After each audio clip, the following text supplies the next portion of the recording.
Oh, good evening, everyone, and welcome to very first meeting of our virtual heritage group. My name is Andrew Homer.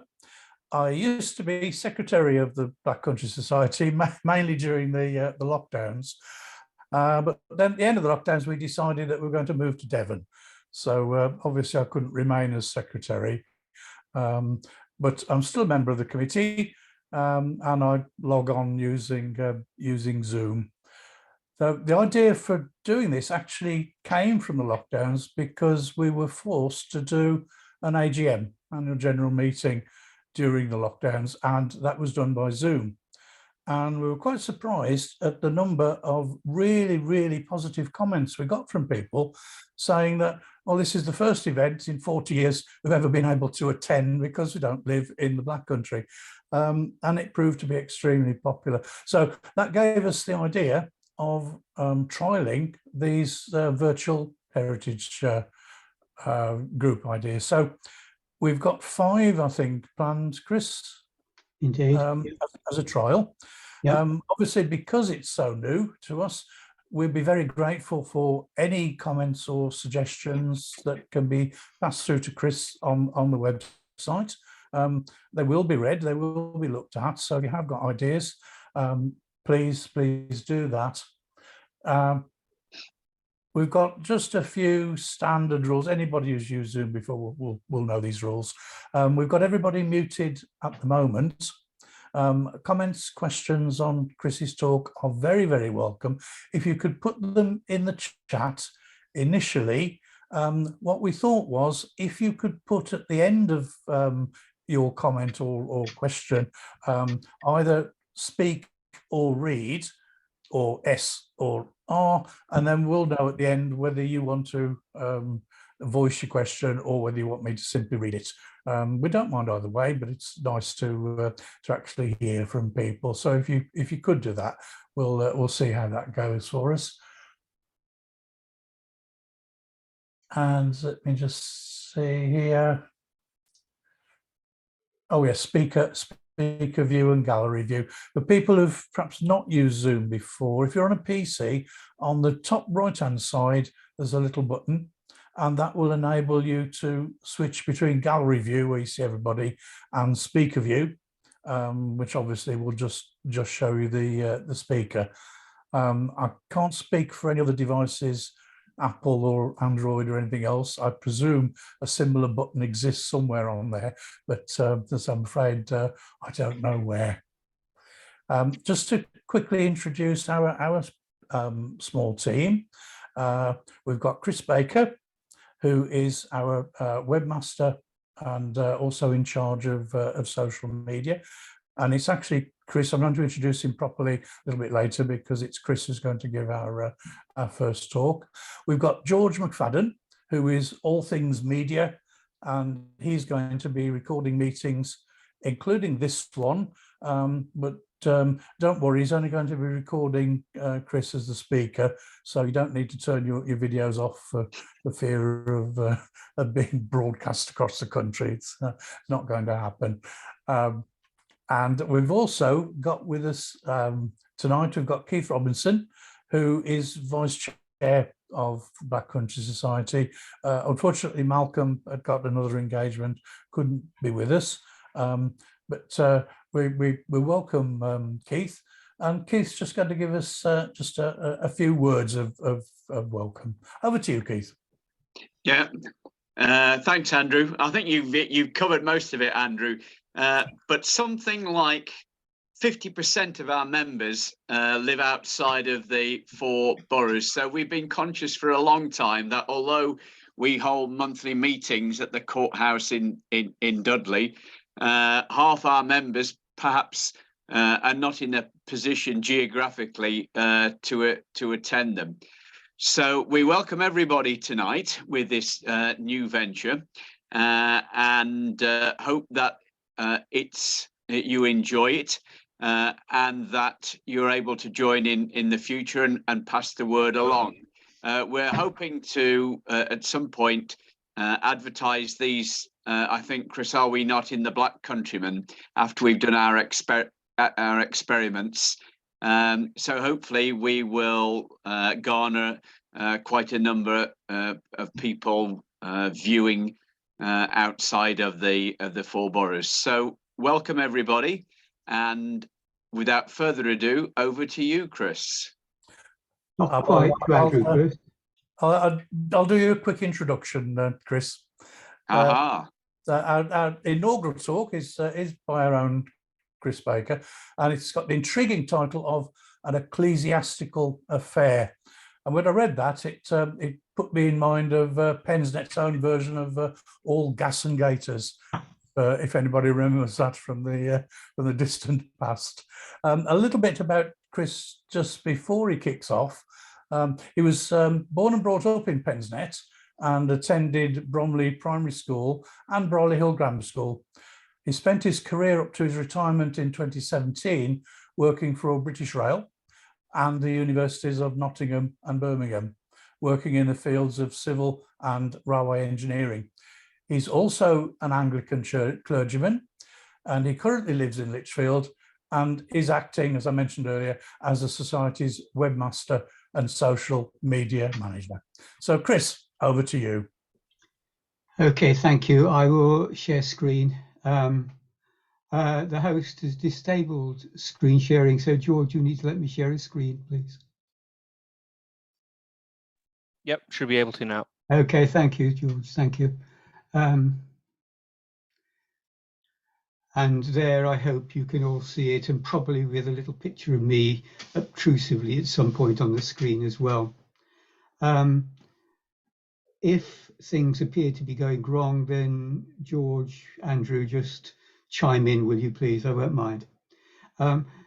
As we set this up, we decided we'd set it up in the first instance using speakers drawn from the team and from the committee, on the basis that if things go wrong technically, it's less embarrassing if we haven't got an invited speaker in. And of course, things almost completely went wrong right from the start when the link wouldn't work when I tried it. But most of the people I was expecting are here now, so that's good. So welcome. The title of my talk is An Ecclesiastical Affair, and it's a story I want to tell. A story about what happened in the village of Pensnett in the Black Country in about 1870. And it's a story that on the one hand is rather silly, rather sweet, a bit sordid in places, a bit fun. And I hope you enjoy it. And it tells us something about what was going on in that area 150 years ago now. But first, a bit of an introduction to Pensnett. Pensnett, those of you who don't know, is to the southwest of Dudley, and its boundaries are completely formed by canals, a creation of 1845. That big red dot shows what most people know about in Pensnett, and that's Russell's Hall Hospital, which wasn't there in 1870. Let's see, I want to paint a picture of what Pensnett was like in 1870. And I'm going to start off, now you'll have heard I'm an engineer. As an engineer, I like graphs. I'm conscious most of you don't, so I'm not going to major on them, but just a couple of graph-like pictures I want to show. First of all, that graph on the top left shows the age breakdown in 1870. And basically, Pensnett is a very young society. You can see that great peak in the lower age bands. And the other one shows where people come from in various age bands in 1870. And if you look at the blue bit at the bottom, they're the ones who came from Kingswinford Parish, which is where Pensnett fits in. So you can see it's a migrant society, and it had grown massively over the 20 or 30 years before the events I'm going to talk about, with lots of people coming in, mainly from the Shropshire coalfield. And one suspects there might be a bit of social tension involved in all that. And this is my only table I'm going to show. Most of the rest is pictures, don't worry. And you can just get an impression of what people are engaged in. People are engaged mainly in industry, and very few folk could be called professionals or teachers. 2%. the employable people. It's very much a working class area, an industrial area. There's a map. That map shows railways and canals. Basically, if you've been in Pensnett in 1870, wherever you went, you'd hit a railway sooner or later. Some of those railways are quite famous. The Aganoria that ran up and down the King Swinford Railway and is now in the Railway Museum in York. And of course, there's the Pensnett Railway, the Earl of Dudley's Railway, and various canals and mainline railways in the area. Lots of them about. Lots of active coal mines in 1882, I put here. And you can see from the black dots, so as well as railways, there are lots of coal mines. And that's the sort of thing they'd have looked like. The rattle chain double pit formation there. There were ironworks. That's Round Oco Ironworks. There were equally big ironworks right in the middle of Pensnett. Lots of brickworks with huge clay pits in the area. In 1882, there were huge numbers of disused pits, and they were still here when I was a lad. And as a result, there was lots of waste and spoil around. And in the middle of all that, we have farms. Weirdly, there are still largish farming areas in the parish, even in the middle of all that industry. And that's a picture today showing, some of you will know, showing Barrow Hill, just above the church. So a real mix. And then the grey there shows people, where people lived. And they lived just in the middle of it. Really quite an unhealthy environment, I think. What they did do very well was public houses. You can see there an immense number of public houses. Some of those will feature in my story. The Swan Inn, the Lion. Lion wasn't like that in 1870. Swan was probably, and the Fish Inn, which again dates from that era. And they are put in fleeting appearances in what's coming on. There were a couple of schools in the area. There was the National School, that was at a couple of sites, and the British School. And this is important for the story. Both of those schools would have operated the pupil-teacher system. So the older pupils were employed as teachers. So while there was one master, the older children would help the younger children to learn. There were two systems. The National School, that's effectively the church school, used the Bell system, and they were the National Society for Promoting Religious Education. The British School used the Lancaster system. In the first instance, they were based at St James Methodist Church, and they were represented by this amazing organisation, the British and Foreign School Society for the Education of the Labouring and Manufacturing Classes of Society of every religious persuasion. Full stop. To all intents and purposes, they were the same, but that didn't stop Anglican clergy preaching against the evil of the Lancaster system and Methodist clergy preaching against the evil of the established church and the Bell system. They really didn't like each other very much. There were a number of chapels in the area. The one chapel that will feature a bit is St James's Chapel, Methodist New Connection Chapel at the time it was. And we'll see that features slightly. There's another chapel there, the Independent Methodist Chapel. Wasn't quite open to our time, but I just put it there because in the 1950s, that little lad went there, so he knows it very well. There was a church and a mission church in the parish in 1870, and the one that we're going to be talking about is St Mark's Church there. So that's, sorry, a whistle-stop introduction to what the place looked like.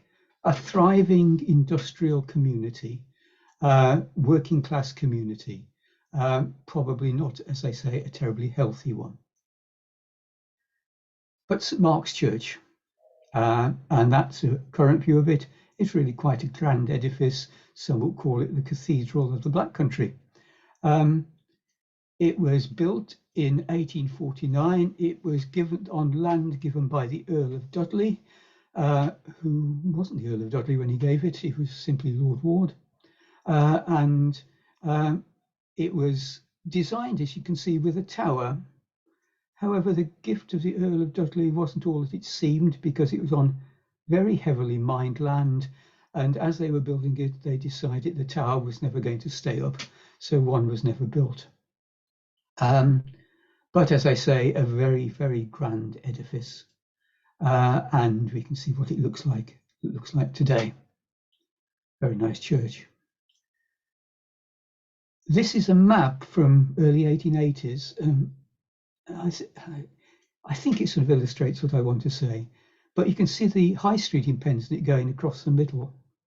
And on the south, below the high street, you've got this very heavily built up area with clay pits and railways and all sorts of stuff.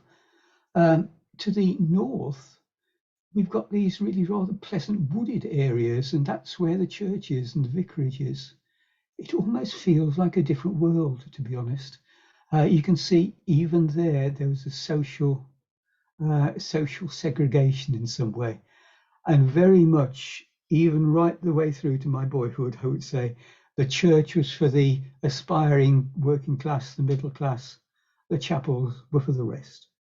And I think that was very much the case in those days.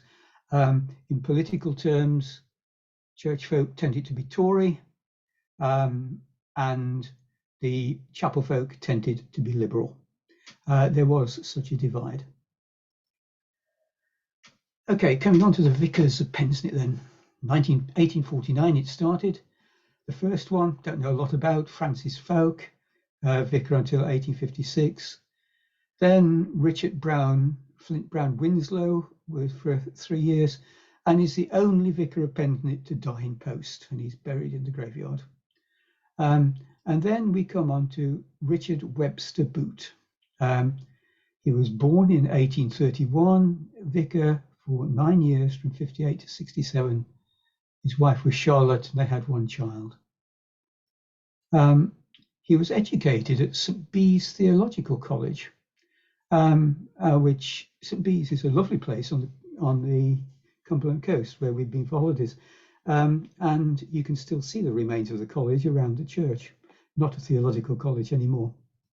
Our story begins, sort of, in 1867, when Charlotte Root sued her husband for adultery with Eliza Brinton, a nursemaid for the parsonage, 13 or 14 years old. When Booth left Pensnett, Eliza Brinton went with him and accompanied him on visits around Britain and Europe, passing as father and daughter, sharing the same room, and on some occasions in Le Havre, the same bed. There were affectionate letters between the two were produced during the trial for adultery, and Eliza Brinton herself gave evidence and said that nothing improper had taken place. There's Le Havre at that time. The judge sort of summed it up. If he were guilty, what a monstrous outrage it was that he, a clergyman of the Church of England, should put into the witness box the girl he had seduced and oblige her to commit perjury. Well, it did turn out to be a monstrous outrage, and there's the decree nisi. Richard Booth comes into our story a little bit later on, but the function here is he basically sets the tone of what people expected of Anglican clergy in Pensnett. So it's a sort of precursor, really. Our real story starts with someone called Charles Atherton. Charles Atherton was the curate from 1864 to 67, and he would have seen all the mess with Richard Booth, and he was the vicar from 1867 to 1876, the prime, or one of the two prime people in the story. If we look at a family tree, he was married to Selina, family was from Nottingham. Notice that Charles Isaac Atherton's mother was Anne Booth. Booth is a good name in Nottingham, of course. And I have this inkling that he was probably related in some way to Richard Boot, and it wouldn't be the first time that you've got a job with a relative. I've no pictures at all of Charles or Selina, unfortunately. So I'll be using these little icons that you can see there when they appear in the story. And they had 2 kids, Ernest and Gertrude. Charles went to Nottingham High School. He did very well there, apparently. He left school at whatever, 15, something like that, and became chief cashier at the Midland Bank, I think. And then he went up to St John's College, Cambridge, to read for a BA degree. He was ordained deacon in Ely in 1863 and priest in Lichfield in 1864. And he held his first positions at Pensnett. And he found time to write little books, a little book called Nature's Parables, where he muses upon how you can find God in nature. And should you wish to read it, you can order it off Google Books. It's there for the downloading if you want to find it. I must admit, I haven't read it all. In his ultimate obituary in 1907, the writer writes that the immediate occasion of Charles Atherton's first interest in mission work was a sudden death from a stroke of lightning of a godless parishioner, which made a great impression on the collier nature. Mr. Atherton seized upon it and used it as a starting point of a remarkable spiritual revival in the parish. A great love of souls henceforth possessed his heart, and he went forth on mission enterprises far and wide. That's in the future, though, for the moment. We're also told that when he was at Pensnett, he was brought under the influence of Richard Twigg, vicar of Wednesbury. And here he formed a lifelong relationship with George Bodie, who was another mission-minded Anglican clergyman.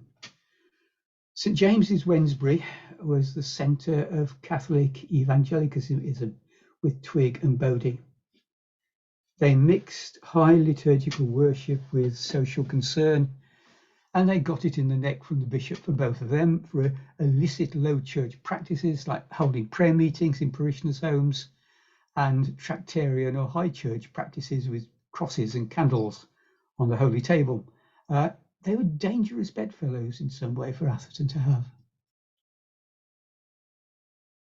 And if nothing else, Atherton didn't lack courage. In his first sermon as vicar, first annual New Year's sermon in 1868, he writes, "It appears that those who have been the loudest in the praise of the choir and in the desire that choir fund should be established are those whose names are not found on the list of subscribers to the fund. I would venture to remind some of those who appropriate seats in the church that by not subscribing either to the schools or the choir, they are absolutely doing nothing for the church. They're having their religion at a cheaper rate than they could have it anywhere else, and they're taking up room that might be better occupied by many families who are waiting for sittings." How many clergymen in their 20s would tell their first congregation they're a waste of space, really? But so he had some nerve. And in those days, if you didn't like what the rector said, you'd write a letter to the paper. And in the County Express and Advertiser, a week later, we find an outraged letter from somebody who signed himself Alpha. We sincerely trusted it should be the privilege of the incumbent of Pensnett again to address his parishioners, to remind any of their errors and delinquencies that his language may be couched in terms more measured and courteous, and in a spirit less rancorous and bitter, and more in harmony with his profession as a minister in holy things. I am, sir, yours truly, Alpha. The other main person in our story is very different. She's called Agnes Bowdler. And there's my little picture of Agnes. The Bowdler family were quite a well-established family in the area from Sedgley and Kingswinford, and they were living in Bromley at the time. Agnes in 1870 would have been 16. She was a pupil teacher at the National School. And that's, if you remember, the National School is the Church of England school, effectively. And so she and Atherton would have been in really quite close proximity at times. And we don't know quite how, but at some point during that period, they formed a relationship of some sort with each other. As far as we can tell, in today's terms, it would have been regarded as wholly innocent. Well, not innocent, but certainly there are worse in modern times. And the next person in our tale is someone called Cornelius Chambers. And there's my picture of him. He was a steward at St. James's Methodist New Connection Church. He was a Methodist. He was the leader of the teetotaler movement in the area. He was something of a moralizer. Now, on March 3rd, 1870, we learn from later events that Charles Atherton and Agnes Bowdler were seen getting onto a train at Dudley Station. And that is, of course, quite a somewhat later picture of Dudley Station. Unfortunately, they were observed by Cornelius Chambers. So there he is.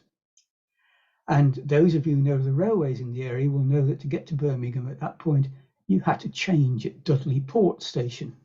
Dudley Port Station, which the head of West Midlands Travel, I heard her say, is the worst station of the West Midlands. It was a little grander at the time. So they changed trains there, walking up from the low level to the high level platforms, watched by Cornelius Chambers. The train went on its merry way into the old New Street station. Doubt many of you will remember it looking like that. And there they got off the train, followed, of course, by Cornelius Chambers. And here it sort of turns to farce, really. Charles and Agnes then perambulated around Birmingham. They first of all went up Corporation Street, walked up Corporation Street, hand in hand, apparently, and observed in the crowd behind them at a suitable distance by Cornelius Chambers. They turned the corner into Bull Street. They stopped in Avery's refreshment rooms, and then they went into a jeweller's shop where Charles bought Agnes a necklace. And we read of Cornelius Chambers hiding in doorways, watching them. They then carried on walking round to the town hall, followed naturally by Cornelius, and there they went to the circus. Cornelius at that point decided he wasn't going to go in, but what he did do back in Pensnett, he reported his observations to his next door neighbour, someone called Benjamin Wood, who was the people's warden at St. Mark's. The nasties hit the fan, and Mr. and Mrs. Bowdler found out what had happened and threatened legal action.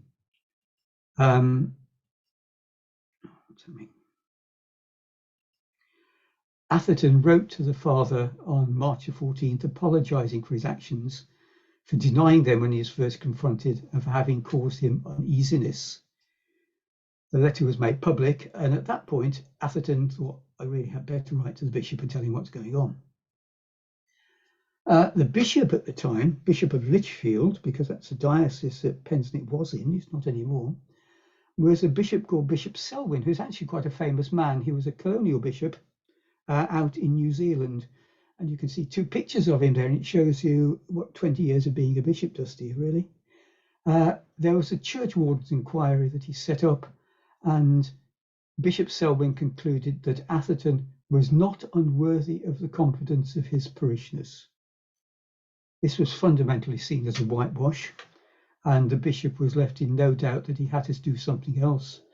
And he set up a formal inquiry with 3 people, senior clergy in the diocese from St. Peter's, Wolverhampton, St. Edmund's in Dudley, and St. Michael's, the cathedral, current cathedral in Coventry. And there was a formal inquiry under the Clergy Discipline Act in May 1870. And so they all got back on the train from Pensnett, went up the railway line to Lichfield. Those of you who know Lichfield will not remember Lichfield City Station looking much like that, rather grand. And from there, they went to the Bishop's Palace. And there they questioned about 20 witnesses from the parish. It must have been a trainful going up, including Cornelius Chambers, Benjamin Wood, and Agnes Bowdler and her parents, in proceedings that lasted until 10 o'clock in the evening. Quite remarkable in this day and age in terms of how you think these basically safety issues would be treated with kid gloves, and Agnes wouldn't be required to give anything like public evidence. They presumably, as it went on so late, had to stay in Lichfield overnight. The commission came to the view that though Atherton had acted extremely unwisely, no impropriety had been committed. The bishop took the view that Atherton should take a break for the parish for a 6-month period, and strongly advised him to do so in a letter of May the 27th. But other things were going on. Starting about April, so when all the furore was going on, a series of anonymous letters in various shapes and descriptions started to fly around Pensnett, was circulated around the village. The first, is it a fact that the parson kissed and embraced the girl repeatedly in the wood and the dark lanes? Yes. Is it a fact that he met her in a certain lane the night previous to going to Birmingham and gave her money to pay her fare and a note stating the time and place of meeting and parting with kisses and embraces? Yes. Is it a fact that he bought a necklace for her and declared he did not care what he did for those he loved? Yes. Is it a fact that they rode together in a cab from the station and that she was to thank him for giving her this ride down so that the cabman might not think anything wrong? Yes. And this is the man who occupies our pulpit. This is the man who takes upon himself the responsibility for ministering to the wants of his people. This is the man from whom we might have expected more independence, more straightforwardness, and have been actuated by motives less selfish, hold up before the people as their pattern in all good things. No doubt these few facts will be denied as previous facts have been in this scandalous affair before, but still they remain facts which cannot be denied. And this and others were circulating around the parish. One of the fun ones was a verse ballad, The Parson's Intrigue and the Warden's Dodge, which got at both Atherton and Benjamin Wood, the people's warden, who tried to protect Atherton. And it's to the air Simon the Cellarer. It's a musical song of the time. I actually thought about playing you a snippet of it, but it's a really tedious tune, and I decided against it. But I'll just show you a couple of the verses. Our parson's a model, the ladies all say, and a beautiful model is he. He loveth them much, he is merry and gay, and playful as parson can be. In church he is grave, but in school looketh sly, at a pretty young maiden with bright laughing eye, and a slave to the charms he cannot evade, an agreement to meet at the station is made. Oh dear, and oh dear, oh, don't all of us know they went to the circus at Birmingham, oh. Interesting, he used the word Birmingham at the time. The beginning is, and this is the last verse, the beginning is come, but the end is not yet, for the future a tale will unfold, and the cap on Paul Buttons will be a tight fit. Buttons is his name for the church warden, Benjamin Wood. And the cap on Paul Buttons will be a tight fit when the whole of the story is told. The parson may fast, he may preach, pray and rant, but folks won't believe hypocritical cant. Example and precept should go hand in hand, and parsons should do what their duties demand. And then there's quite damning final chorus. And oh dear oh, and oh dear oh, don't all of us know the parson's religion is nothing but show. Well, Atherton took his break. He couldn't keep away for the full 6 months, but he kept away for most of them. But when he came back, these anonymous letters continued. In October and November, a number of anonymous letters that were meant to be sermon notices on morality, virtue, truthfulness, harvest, character, charity, faith. And in them, there are references to Richard Boot, his predecessor, to Eliza Brinton, references to necklace and silver garters, accusation of sexual touching of the young ladies' Bible class, scurrilous names given to church members. Agnes is identifiable as flowing hair. Accusation that Atherton left bills to local shopkeepers unpaid, and several frankly sexual references to leg tickling matches with church members as horses and jockeys. And all these were being circulated around the pubs for 2 or 3 months in the back end of 1870. Some of those that refer to, and I'm not going to talk very much about the detail of them, but it was the Bryce family. John Bryce was a parish clerk who recently died, and he seems to be called Packman for some reason. Don't know. In the letters, his wife was a schoolmistress, indeed in the national school.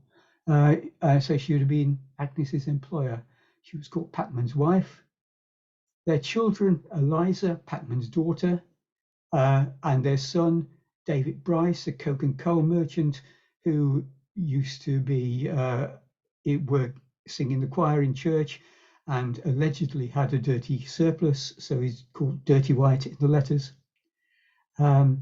And so there's also Anne Bryce, Dirty White's wife, and Eliza is married to Benjamin Wood, whom we've already met, called Buttons. I put that there because we'll meet some of them off and on later.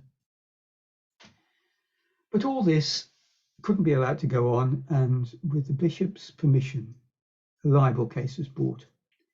It was brought against one of the more innocuous letters that was circulating around the village. Sermon notice on charity, not chastity. And you can see the flavour of it. My dear parishioners, on Sunday next, I shall deliver an address on charity. Since my return among you, I have done all the good I possibly could for those who would uphold me in my damnable and lustful practices, while to those who have desired to speak and act according to their dictate to their own consciences, and so on. We all recollect the fun and the stir of a short time ago against Mr. Button's daughter being christened, and the admirable repast that was provided at his house for a few friends. The wines were excellent and soon began to tell on the company. Our holy vicar proposed the health of one another till he was quite done up. The following is the last he tried at. This is the happiest moment of my life. Hic. My curates attend to the church. Hic. My wife attends to the curate. Hic. And I propose my most excellent friend's health. Mr. Cooper. Hic. And then he tumbled off his chair. The holy man of God quite drunk and incapable of taking care of himself. What the truth of that is, who knows? I have a feeling it was chosen as the object of the libel because it made no mention of Agnes. That was one of the few that didn't. So possibly they were trying to protect Agnes in taking that trial. It didn't work. A case was brought against John Talbot, a stocktaker, and John Candlin, publican at the Lion, for circulating the letter. They almost certainly didn't write it. It was in some ways a test case, and that case went to court rather. It started off in Brierley Hill, but it soon, when the crowds outside the courtroom at Brierley Hill were seen and got to a dangerous level, it was transferred to Wolverhampton. And there were 2 hearings on December the 4th and December the 23rd, 1870, which would have done nothing for the clergyman's preparation for the Christmas services. The witnesses established the letter had circulated around the village, in particular in the Swan, and a libel was effectively proved. It was, however, settled.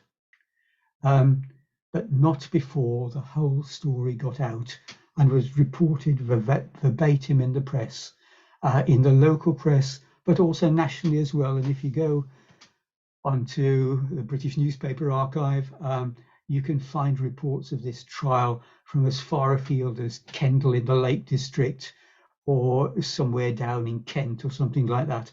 It made a bit of a splash, to say the least. Didn't quite stop the letters, but they became much more sporadic. The last was just before the trials, and in a sense, it was a particularly nasty one, because he makes the accusation that Atherton somehow was involved in the Richard Boots affair, and that he was instrumental in getting Boot out of Pensnett so that he could get his job. There's absolutely no evidence of that. And we read, "And now this poor cowardly poltroon goes skulking about at night, disguised for fear of the dear parishioner should recognise him. And if that should happen, that circumstances can compel him to come in the daytime, he goes about like a convicted felon." How much of all this is true is hard to know. You'll have seen from the letter I sent that I put these letters onto a web page. If you want to amuse yourself by going through them all, you're very welcome to do so. But all I say is that Pensnett, for those few months of December 1870, was not a terribly comfortable place. So, who wrote the letters? How long's a piece of string? It's very hard to tell. Alpha? Alpha was certainly involved in the church. We know from other letters he wrote using that acronym that he was a fairly fundamental Protestant. He was a member of the Orange Order, would you believe? I never knew the Orange Order existed in Britain at that time. He was very much against the British school, at St. James's, and their practices of reading the Bible and not offering teaching from the Bible.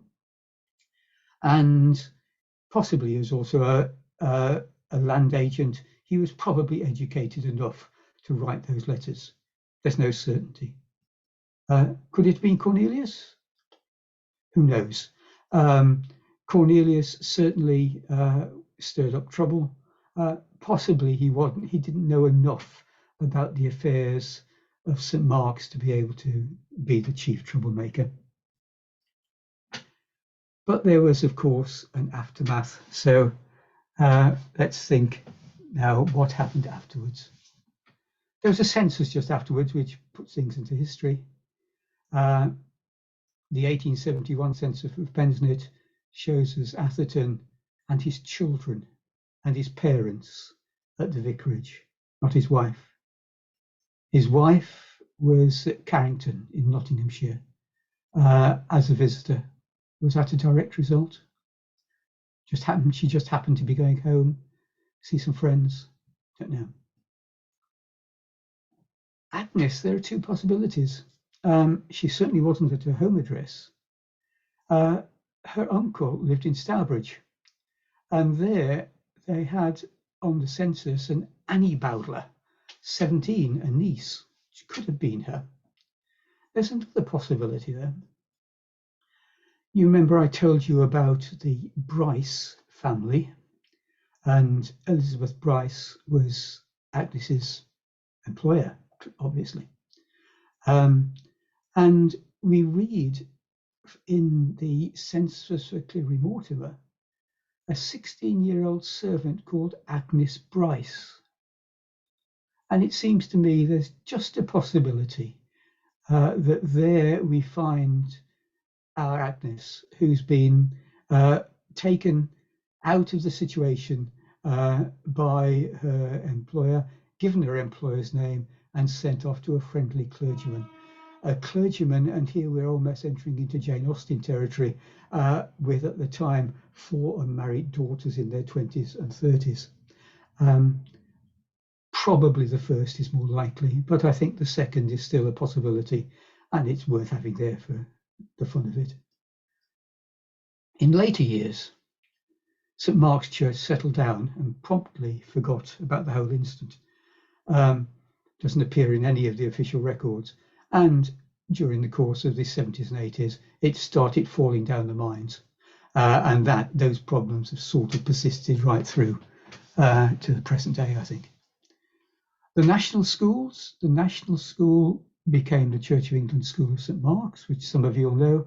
The British school became the Board School, the local authority school paid for from the rates after 1871, and moved to Bromley in 1880, where the first headmaster was this rather wonderful man called David Clark, with a wonderful beard, who wrote several books of the sort that some of us would have been tortured with as children on English grammar.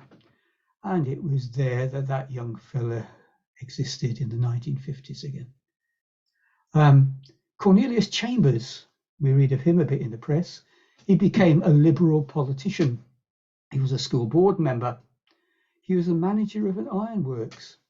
And in 1880, we read of him observing from his ironworks one of his employees going into the fish in there on the other side of the canal and coming out again fairly inebriated, at which point he called the constable and had him arrested and took him to court. And he also became a county councillor. Basically, he was a pretty good creep, really, I think. Not my favourite person in the tale. Charles Atherton, he started at Pensnett St Mark's. When he left in 76, his church warden said, if the hearer were told that there was a hell and a judgment to come, he was reminded that by the acceptance of the sacrifice once offered, there was the bright hope of immortality in the glorious abode of the spirits of just men made perfect. Truly has Mr. Atherton's career at Pensnett been far from an uneventful one. Say that, yeah. Selina has ever heartily entered into his schemes for improvement and afforded that consolation to him in his hours of unremitting toil, which it is the woman and above all the true helpmate province to impart. Yeah, well, I wonder how true that was. That being said, we know that both Atherton and his wife were extremely active in providing for the material needs of those in the parish in the really quite grim employment situation at the time. He moved from there to Nymphsfield down in Gloucestershire, and he wrote another book, Instructions in the Way to Peace, again available from Google Books. From there to Bedminster St Paul's, where the church went really through quite significant growth. And then up to Yorkshire, Snaith St Lawrence for a couple of years. Then back to Farrington St Petrock, getting near to where Andrew is, in 1887. And in 1889, he moved to the cathedral, where he became diocesan missioner and a canon of the cathedral, living in the close, until he died in 1907. And he died leaving a will of about £3,500, which, depending on how you do it, is somewhere between 500 and 100 and £1 million, 500,000 and £1 million in today's money. So he was quite wealthy, ultimately.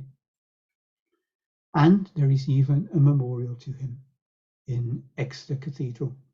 And he actually achieved a huge reputation as being a missioner who did, and it says, did splendid work among colliers, but he took missions all around the diocese and influenced people quite significantly. They had their two children. The eldest, Ernest, became a clergyman, married but was childless. Gertrude married an army officer and had 3 children out in India. And there's actually a picture of the lad, and he died in the Great War. The other two, Brodie Thomases, survived to a great age having been born in India. Agnes, we can also trace her. She married Samuel Wharton in Sheffield. Samuel, we know, was a pupil teacher at the British School, a member of St James's Methodist Chapel. So Agnes compounded all her sins by marrying a Methodist. We know that she was a schoolmistress in Halifax and Elland, and we read about her in the press a couple of times. In 1882, she was assaulted by a parent. A mother came and wanted her son back, and when she wouldn't let him, he punched her in the face. She punched her in the face. In 1884, Agnes herself was accused of assault on a child, pulling her hair out, and that was dismissed as the magistrate clearly thought that was much more likely to have been done by her friends and by her teacher. Agnes and Samuel had 4 children, and they seem to have prospered. And there we can see in the 1911 census returns, they were schoolmaster and schoolmistress in Elland there. And we have a picture of Samuel. Samuel was a very noted organist, and he would play concerts at organs around Yorkshire, and he was quite in demand. And we do actually have a picture of Agnes. I didn't have to use a little icon of her. That, the family thinks, is actually taken at her taken in Blackpool during their honeymoon. But we do have a picture of her. It's not quite the end of the story. Almost, you'll be glad to know. In 1883, there was a mission to Leeds led by the Bishop of Ripon, William Carpenter. He was assisted by George Bodie, whom we last met in Wednesbury, who was by this time going around the country taking missions, together with about a dozen others, including Charles Atherton. And this was widely advertised in the press. And there's no way that Agnes couldn't have known that Charles Atherton was actually really quite close to her at the time. Then this odd move of Atherton from the southwest for 2 years to Snaith St Lawrence. What was the cause of that? Was Agnes part of the motivation? I don't know. But what I do know, what the family have told me, is that in Agnes's life at the time, or in the life of her children, there was an Uncle Charlie. And Uncle Charlie gave Agnes a present of a diamond pendant so that she'd have something to fall back on if she ever needed money. You can draw your own conclusions. So my questions: who wrote the anonymous letters? I'm still puzzled about where Agnes and Edward actually met. What happened between 1870 and her wedding in 1875? Did Frances Burton ever find husbands for her 4 daughters? His 4 daughters? And who was Uncle Charlie? All questions there. Thank you very much indeed. I'll stop share. I'm more than happy to take questions, comments of any sort. So back to you, Andrew.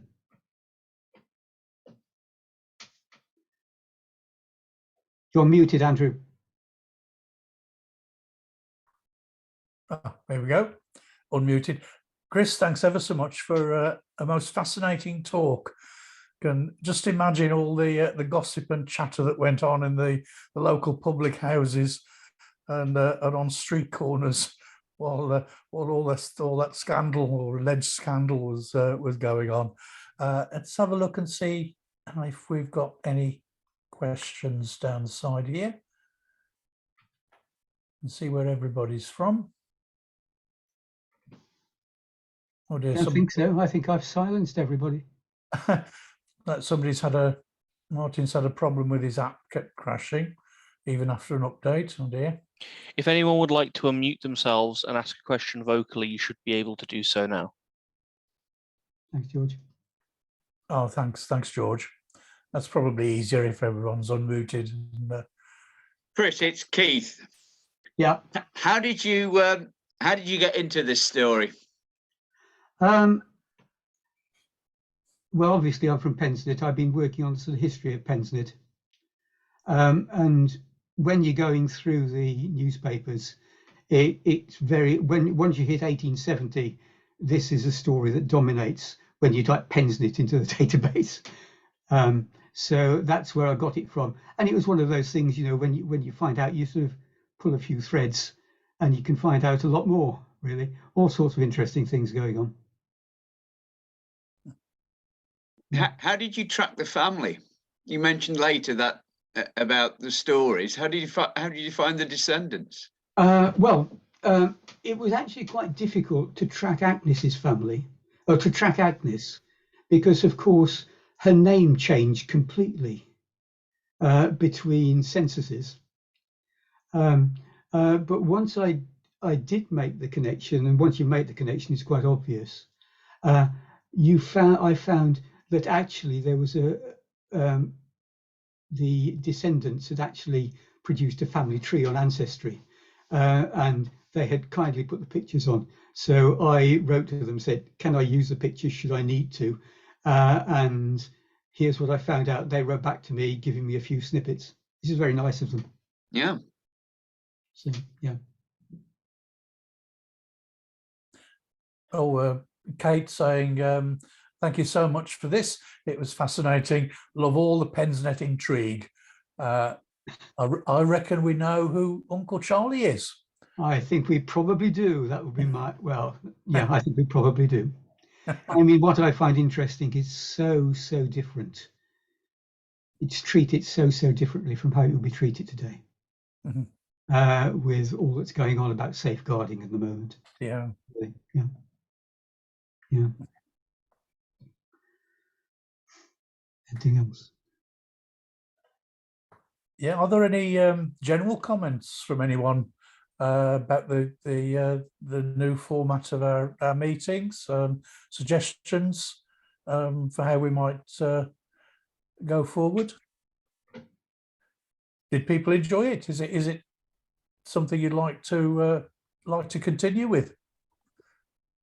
As I said at the start, this is really very new to us. So any feedback really is extremely welcome. Can I just say from Wiltshire, Andrew, what a joy it is to be able to join in a Black Country Society event like this. Please, can we have more of it? And perhaps on the bulletin, you'd like to invite people to offer talks. Yes, indeed. I mean, that is the plan.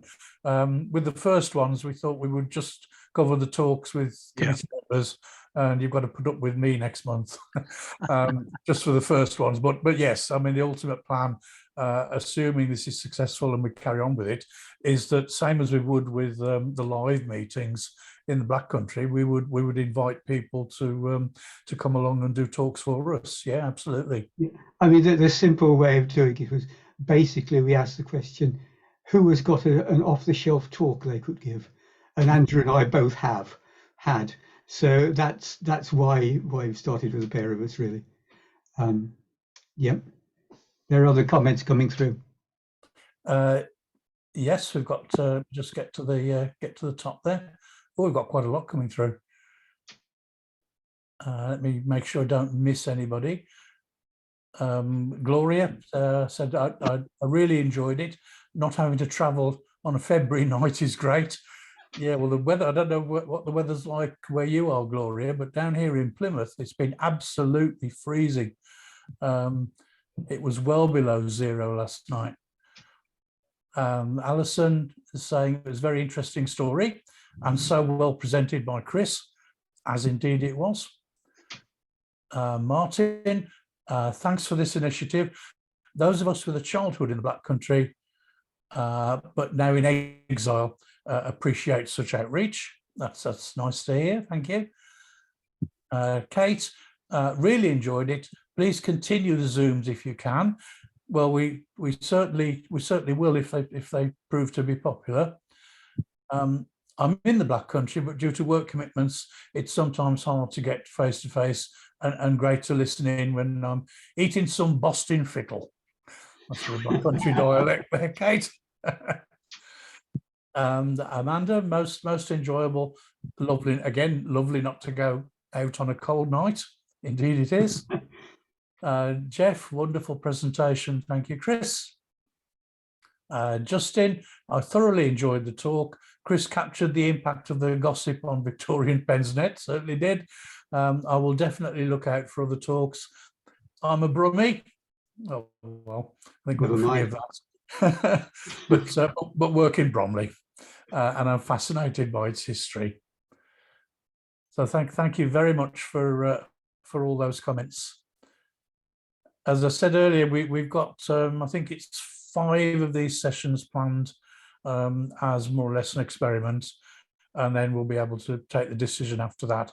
If enough people want to carry on, then we'll be more than happy to make this a regular thing. Okay. So do hope people can attend next month as well. As I was saying, next month it's me. It's going to be something ever so slightly different. It's a bit of a weird hybrid. The reason being, down here, we're just in sort of rented accommodation at the moment because we're looking for somewhere to buy, but we haven't got a proper internet connection. The only internet connection we've got at the moment is a hotspot on my mobile phone. Now, sometimes it's okay, and tonight it's been okay. Other times it certainly isn't okay. And so we discussed this and decided that probably the best thing to do for my talk was for me to record it, and Chris will actually play it back from his end on his decent connection. But it's going to be hybrid because I'll be here. So I hate listening to myself on audio, and even worse, I hate looking at myself on video. So I'm going to have to put up with that next month. But I will be here to answer any questions. My talk's going to be on Mary MacArthur and the Cradley Heath lockout, and it's basically the story of the chain-making women's strike of 1910. So hopefully as many people as possible will be able to attend that.